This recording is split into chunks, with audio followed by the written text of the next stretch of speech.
สวัสดีกับพบกับช่องดินาดัดแชนแนลนะเย่วันนี้เขาก็จะมา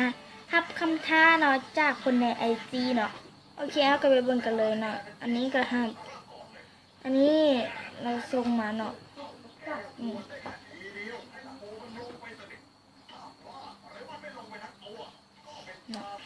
นี่เนาะกาบ่มีซื้อแท็กบ่มี4Rเนาะอันนี้ไผคิดกับบ่ฮู้เนาะเราเป็นคนส่งมาเนาะคนอื่นส่งมาให้เราก็ส่งต่อเนาะ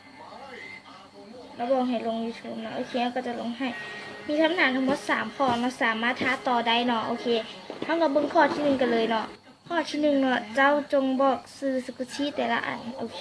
บอกมาคอลเลคชันเลยตัวโอเคเขาจะบอกแต่ของแท้เนาะเพราะว่าของปลอมเขามีหลายเนาะโอเคอันนี้ก็จะเป็นไดโนเสาร์เนาะนี่อันที่2ก็จะเป็นแอปเปิ้ลนี่ที่3ก็จะเป็นแฮมเบอร์เกอร์นี่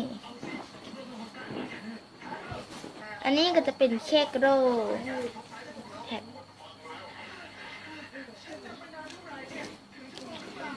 ต่อไปก็จะเป็นกระแลมพุนิมารูเนาะ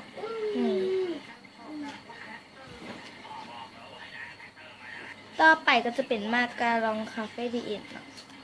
คาเฟ่ดีเอ็นแบบนี่แท็ก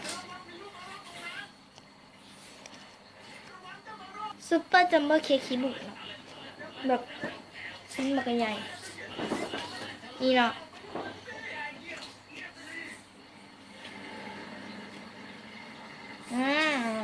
อันสุดท้ายก็จะเป็นขนมพังเพลิงเนาะหรือว่าคิวตี้บัฟเฟิลเนาะสโลข้อ2เนาะเจ้าจงหลอกราคาของแต่ละอันอันนี้เขาซื้อมาในราคา150,000เนาะ500,000อันนี้ซื้อมาในราคา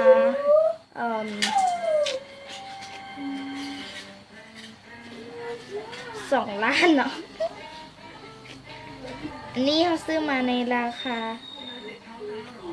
250,000กีบเนาะอันนี้เขาซื้อมาในราคา 1,000 บาทนี่เขาซื้อมาในราคา 2,000 บาทอันนี้เขาซื้อ1,200,000เนาะ1,000,000 ปลายบาทนี่เขาซื้อมาในราคา 50,000 เนาะ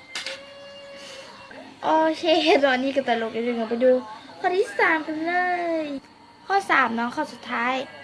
เจ้าจงบอกว่าสกุชชี่ในหันทั้งหมดอันไหนแพงสุดอันนี้เราแพงสุด800 บาท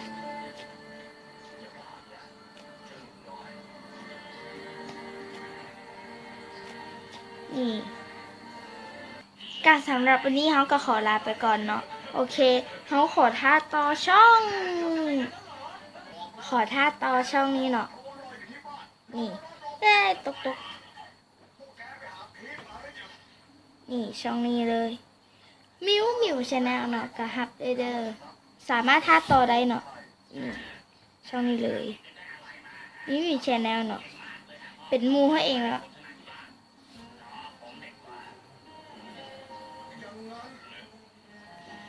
โอเคสำหรับวันนี้เขาก็ขอลาไปก่อนเนาะบ๊ายบาย